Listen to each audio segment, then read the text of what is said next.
Sana min besledim, yar esledim her soğukta. Anlay canım, anlay.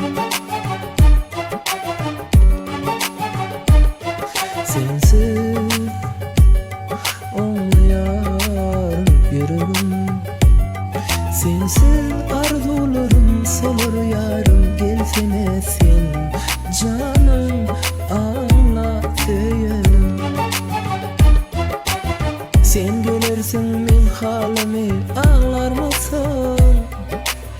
Sen gelirsin bu canımı bağlar mısın? Gözlemerim senden başka birini. Sen benim sevgilimsin. Anan anan sevmem hiç kimi. Anan anan sevdim ben seni. Anan anan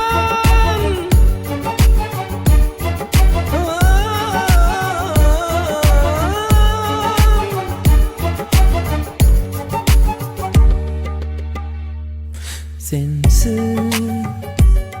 olmayar bu canım, sensiz. Senden başka birini sevmen artık biliyor musun? Canım, anla canım. Gözlemerim başka birinden sevmeni. Sen bilirsin sevgimizin halini.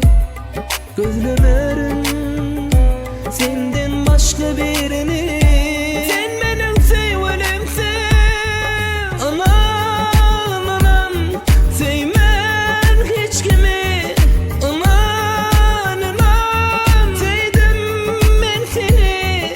Anan anan